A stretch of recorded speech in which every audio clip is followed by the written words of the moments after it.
Hello and welcome to Governance Now's new program Checks and Balances. I'm Sweta Ranjan. इस programme का मकसद है governance से जुड़े तमाम मुद्दों को उठाना और यह सुनिश्चित करना कि आपका हक आपको मिले, आपके किए गए वादों को प्रशासन पूरा करे। तो आज के इस प्रोग्राम में हम पहले एपिसोड में बात करेंगे भारत के सैन्य बल की, भारत की सैनिक क्षमता में एक और जहां राफेल जैसे विमान को भारतीय वायुसेना के बेड़े में शामिल कर हमारे देश में सीमाओं को सुरक्षा दी है, उसको और मजबूत किया है, वहीं MiG-21 जैसे पुराने लड़ाकू विमानों की क्षमता पर लगातार सवाल उठ रहे हैं। भारतीय वायुसेना लगभग 60 साल पुराने इस विमान के उपयोग पर विराम क्यों नहीं लगा रही? इस मामले की तह में जाए इससे पहले आपको बता दें कि इस लड़ाकू विमान पर दागे जा रहे सवाल लाजमी क्यों लगते हैं। अगर आप अब तक हुए दुर्घटनाओं के आंकड़ों को देखें तो MiG-21 विमान वायुसेना में शामिल होने के बाद से अब तक 400 से ज्यादा बार क्रैश हो चुका है और इन एक्सीडेंट्स में अब तक 200 से अधिक पायलट्स अपनी जान गंवा चुके हैं, अपनी शहादत दे चुके हैं। वो साल 1963 था जब लगभग 177 करोड़ रुपए की कीमत वाले MiG-21 को भारतीय वायुसेना ने अपने बेड़े में शामिल किया था। तब भारतीय वायुसेना ने सोवियत संघ, जो आज का रशिया है, उससे 874 सुपरसोनिक लड़ाकू विमान MiG-21 खरीदे थे। फिर 1967 में हिंदुस्तान एरोनॉटिक्स लिमिटेड ने इस विमान का प्रोडक्शन शुरू किया था। रूस ने 1985 में इस विमान का निर्माण बंद कर दिया था, लेकिन भारत ने इसका भरपूर इस्तेमाल किया, इसको अपग्रेड किया जाता रहा और आज तक इसका इस्तेमाल किया जा रहा है। यानी 60 साल बाद भी, 6 दशक बाद भी क्या पायलट की सुरक्षा की दृष्टि से यह उतना ही मजबूत है जितना कि 60 साल पहले था? साल 1959 में MiG-21 सुपरसोनिक लड़ाकू विमान दुनिया में सबसे तेज गति से उड़ान भरने वाले लड़ाकू विमानों में से एक था। यही वजह थी कि उस वक्त रूस के पास दुनिया के सबसे ताकतवर लड़ाकू विमान होते थे। MiG-21 वास्तव में खास है, तभी तो दुनिया भर में यह एक मात्र ऐसा विमान है जिसका इस्तेमाल पूरी दुनिया के लगभग 60 देशों ने किया। यह भी बता दूं कि यह अकेला ऐसा विमान है जिसके पूरी दुनिया में सबसे ज्यादा 11,496 यूनिट्स बनाए गए हैं। दुनिया के 60 देशों ने इसका इस्तेमाल तो किया, लेकिन एक समय आने पर उसे रिटायरमेंट भी दे दी। लेकिन भारत आज तक उसका इस्तेमाल कर रहा है। इस लड़ाकू विमान को बनाने वाले रूस तक ने इसे साल 1985 में ही अलविदा कह दिया।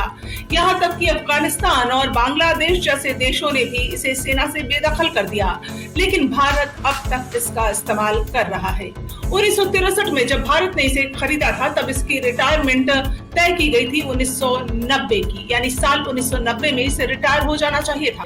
इस मामले पर बातचीत करने के लिए हमारे साथ कार्यक्रम में जुड़ रहे हैं marshal Navkaranjeet Singh Dhillon, who has commanded a MiG-21 squadron in the year 2000 to 2002.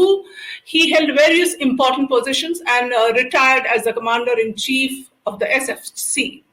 Then we have Air Marshal S.K. Ghotia. He retired as the Commander-in-Chief of the Southwestern Air Command. He commanded a MiG-21 squadron and he served in the Indian Air Force for 40 years. Like Air Marshal Dhillon, he too has been decorated with PVSM by the Supreme Commander. And then joining us on the show is Wing Commander Rajiv Batish, who has also flown MiG-21 as a squadron pilot. तो आप तीनों दिग्गजों का स्वागत करती हूं मैं। Sir, इस वक्त मैं वो इंटरव्यू आपके सामने रखना चाहूंगी जो हमने air chief marshal BS Dhanoa sir के साथ किया है और उनका क्या सोचना है इस पूरे मामले पर, वो सुन लेते हैं। MiG-21 के यूसेज को लेकर लगातार सवाल उठते रहे हैं कि ये अब ऑब्सोलीट हो चुका है, फिर इंडियन एयरफोर्स इसको लगातार इस्तेमाल क्यों कर रही है? ये ऑब्सोलीट हो चुका है और इसको हम I think 23 if I am not mistaken, इसको they are going to phase it out एक एक करके। जैसे जिस एयरक्राफ्ट की जितनी लाइफ बाकी है, जैसे आपको वैसे ही पता है कि एयरफोर्स के पास अभी स्क्वाड्रन थोड़े कम है, तो फ्रंट लाइन में तो रफाल आ गया ना। It is not a front line fighter right now, the other aircraft have come. Su-30 है, रफाल है, मिराज 2000 अपग्रेडेड है और MiG-21 अपग्रेडेड है। पर इसमें अगर लाइफ रहती है तो आप इसको लाइफ रहने पे अगर आप एयरक्राफ्ट को ग्राउंड कर रहे हैं, उसमें सेफ्टी इश्यूज है। It is not safety, it is not your life. Aircraft is being become obsolete, so it is allowed, we are not further extending its life. We are going to, Air Force is going to phase it out. But at the same time, when there were so many crash, Why were you? देखो, every crash is not because of the problem of the aircraft. Okay, some crashes are there because of problems with the pilots. MiG-21 is I will not say difficult aircraft, it's a challenging aircraft to fly. And right from the word go, it is not a forgiving aircraft. So you have to remain on your toes. शुरुआत करना चाहूंगी air marshal Dhillon से कि sir MiG-21 ने हमें कई मोर्चों पर कामयाबी दिलाई है, लेकिन जैसे हर चीज पुरानी होती है, तो फिर MiG-21 को इतने सालों तक क्यों उड़ाया जाता रहा? MiG-21 was designed as a high-speed, high-altitude air interceptor. And it has done its job in the last almost 6 decades for the country and for the Indian Air Force, be it the victory in 1971 war, Kargil war, and Balakot Ops. We must remember it was this MiG-21 which took the better of F-16 and shot the aircraft out of skies post Balakot strike in air combat. You know, if you recall, right from 1983, after Lafontaine Committee and committee set up by the late President Abdul Kalam, they had recommended that Indian Air Force must get advanced jet trainer on priority. But unfortunately, we got the advanced jet trainer only around 2005-2006. And in these 4 decades, we have used this formidable, versatile fighter not only in its combat role, but also to train the rookie pilots. We all have got trained in the initial stages on MiG-21. And obviously, MiG-21 is not the right aircraft to train the rookie pilots. I'm sure if the parts, what they were, if they'd taken the decision to give us AJT, I'm sure some of the aircraft which we lost could have been avoided. So, because if you want to train well, you have to take certain amount of risk. Some sort of accidents will always happen.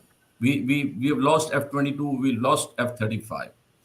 And the third point which I want to make is that Indian Air Force had a strength of 42 squadron in late 90s. This is a sanctioned strength, which has come down to about 30, and it may come down further by 2 to 3 squadrons. Where, just to put it in the right perspective, the total budget of Indian Air Force in 2021-22 was 94,000 crores. Out of that, 48,000 crore was earmarked for modernization of Indian Air Force. And just to tell you that the cost of Rafale squadron, which we just inducted, is 30,000 crores. The cost of C-17 is about 2,400 crores. The cost of C-130 is about 1,300 crores.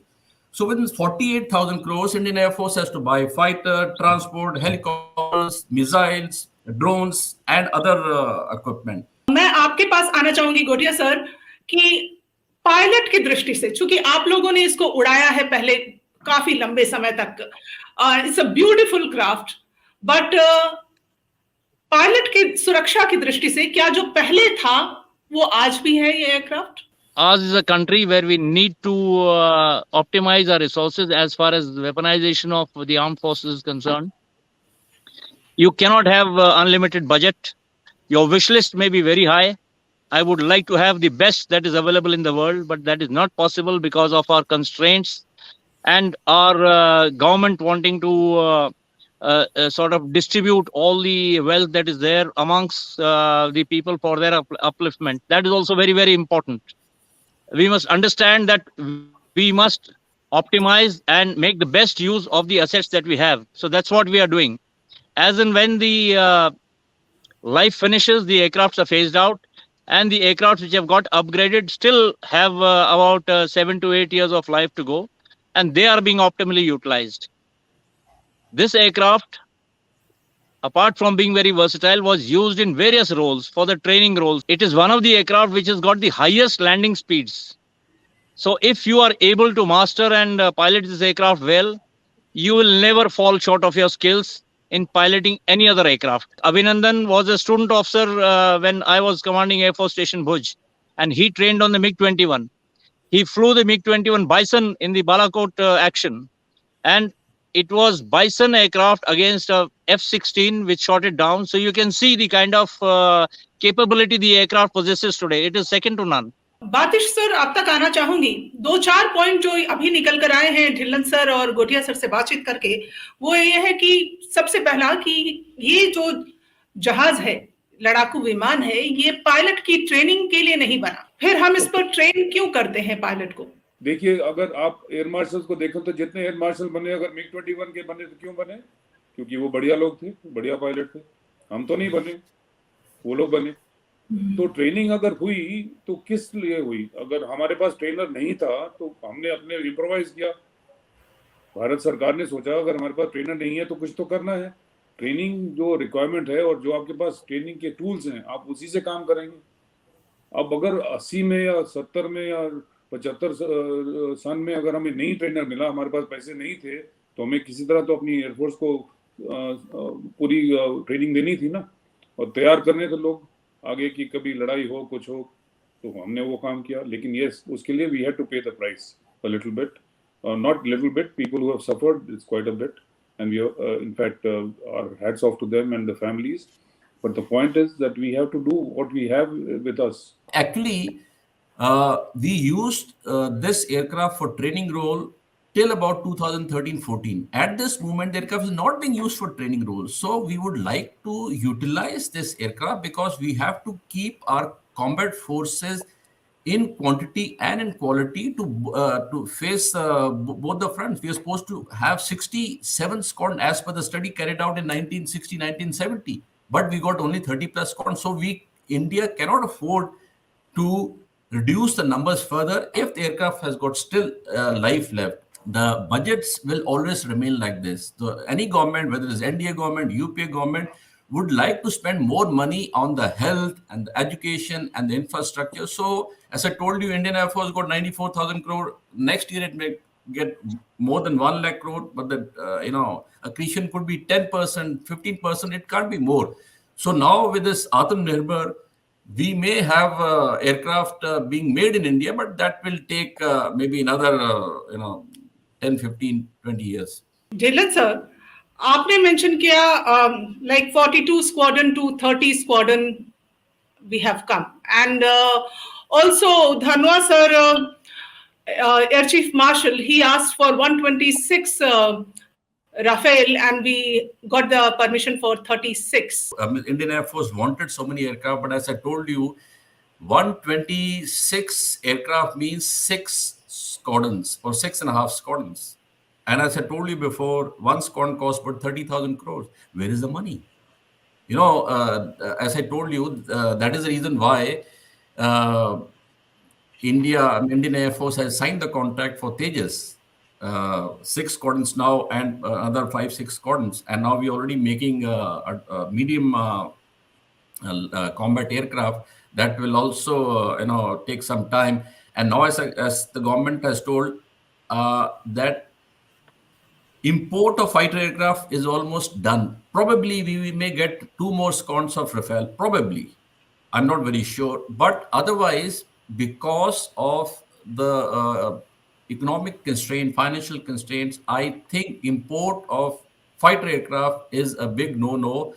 If we have to make aircraft, that the talks are going on, probably we will make F-16 or F-18 or Gripen or maybe Su-30.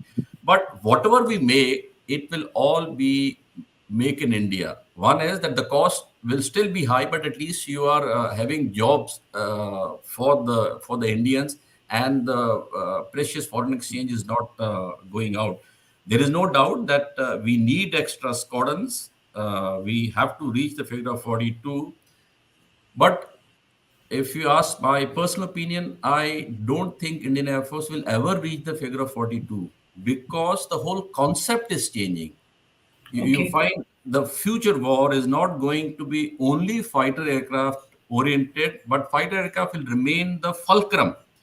But the war is slowly moving towards UCAVs, that is unmanned combat aerial vehicles. It is moving to missile era, surface to surface, surface to air to surface, ballistic missiles, and the drones and the cyber warfare. बातिश sir, एक समय तो इसने हमें मतलब देश का ये इसकी सुरक्षा का बैकबोन भी बना, बट आज के जमाने में अगर हम देखें तो ये बिल्कुल हमारी रिक्वायरमेंट्स को मैच नहीं करता है। क्या कमियां हैं इसमें? अब देखिए, अगर आप बोलते हैं क्या कमियां हैं, आपको मालूम होना चाहिए कि जो हम लड़ाई लड़ते थे 65 या 71 में, उसमें पैकेजिंग नहीं होती थी। आज एक 4 जहाज ने अगर स्ट्राइक करना है बालाकोट में, 6 में करना है, तो उसके लिए 100 जहाज हवा में थे, तो उसमें सिनर्जी आ जाती है। हर एक जहाज की अपनी भी कैपेबिलिटी होती है और अपना अपना स्फीयर ऑफ एक्टिविटी होता है, तो सब जब मिलके झुंड बना के जाते हैं तो उसमें MiG-21 का बहुत अच्छा रोल है। तो अगर आप ये सोचते हैं कि इसमें कमियां हैं, ऐसी we can't like it being a single engine aircraft. सुनिए, you can't compare apple to the oranges, but you can put the basket together and make it a very effective tool. So the single engine जहाज है, all right, single engine जहाज बहुत है, तो ऐसी कोई बात नहीं है कि सिंगल इंजन में कोई गड़बड़ है। तो मॉडर्न जहाज भी है सिंगल इंजन, लेकिन ये जहाज ये नहीं सोचे कि ये बहुत ही पुराना जहाज है। आज इसके अंदर जो इंजन लगा है और जो रेडार्स लगे हैं, जो मिसाइल लगे हैं, वो टॉप ऑफ द लाइन है। हमने इजराइल के साथ मिलके इसको ऐसा भरकम जहाज बना दिया है बाइसन को कि आप मुंह तोड़ जवाब देगा किसी अपने उसमें इलाके में। और उसके बाद आपके पैकेजिंग है, आपके पास सब दोस्त हैं, सू भी है, आपके पास MiG-29 भी है, मिराज भी है, सब मिलके जब लड़ते हैं तो एक बहुत बड़ा वार करते हैं।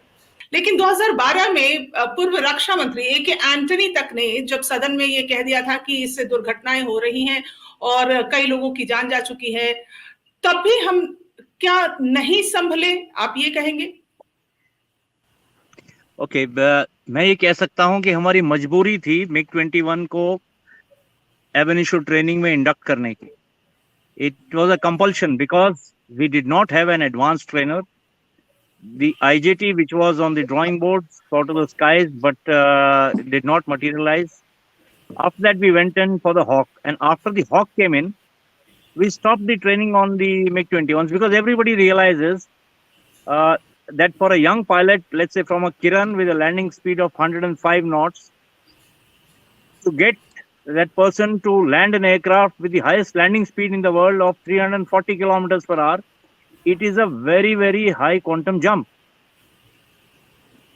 As far as the Kiran was concerned, it was a very, I would say, benign aircraft with low speeds, good visibility, good maneuverability. But that also was coming to an end of its life. There was no choice because we did not have a trainer. We had to induct the MiG-21 into the training curriculum of the Indian Air Force. Otherwise, our pilots' strength would have reduced drastically. And now, after we inducted the MiG-21, I was one of the first pilots, rather the qualified flying instructor, when the Type 96, a variant of the MiG-21, that squadron converted into a type training squadron. Now, I have through the experience with these young pilots, how it feels or what is the kind of experience level. So we increase the syllabus to give them more experience hands-on and then only launch them solo. But every person who went solo was fully competent of bringing the aircraft back. It is very, very important that the training is absolutely perfect. And that is what all these MiG-21 training squadrons were doing. They were imparting top-class training to the young pilots, and all of them who passed out. It is not that there were no suspensions or they were sent out of the fighter fleet. If there was any doubt on the capability of the pilot, he was set aside to fly the transport of the helicopters. But anybody who qualified from these squadrons was the topmost guy who had full capabilities of exploiting the aircraft up to its limits that were laid down for it. So we may say that why did we induct the MiG-21? But there was no choice. When we had the choice, we stopped training on the MiG-21 and we got the Hawks as the advanced jet trainer. Hawk itself is a very beautiful aircraft for graduating these young pilots from the head-up display to the hot-ass systems which are there. And the pilots, after training from Hawk, went directly to the Su-30s or the Mirages. So it is a process, it is a cycle of training. It was a compulsion for the Indian Air Force to induct the MiG-21 into the training cycle because of lack of the advanced jet trainer at that time. And Mr. Anthony, if he said that there are more number of accidents which are taking place, obviously because the MiG-21s were flying the maximum in the Indian Air Force. And like I said earlier, it is pro rata basis. If the accidents have taken place, let's say Mirages, the accidents were less because it's a state-of-the-art aircraft.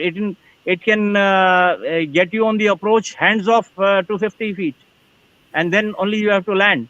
But a MiG-21 is not like that. So it requires true piloting skill. And one of the best quotes that I can remember is that it was the last of the true fighters which are there, which required piloting skills. Most of the aircraft today, you are managing systems, and the systems are helping you to do these mundane jobs of approach and landing or navigation.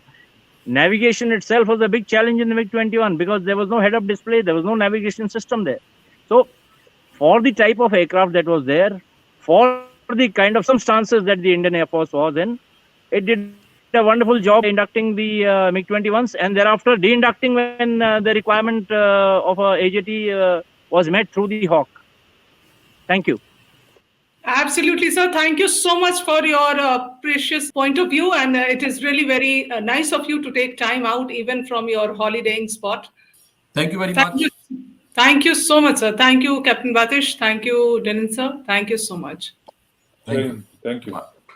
तो आज governance now के इस programme checks and balances के पहले episode में हमने मिग-21 कितना कारगर है, क्या भारतीय वायुसेना इसका इस्तेमाल कब तक करती रहेगी, इसको फेज आउट करने में इतना वक्त क्यों लगा, इन तमाम मामले पर हमने बातचीत की है और आगे के एपिसोड्स में मैं आपसे फिर जुड़ूंगी। अभी के लिए आपसे लेती हूँ इजाजत। नमस्कार।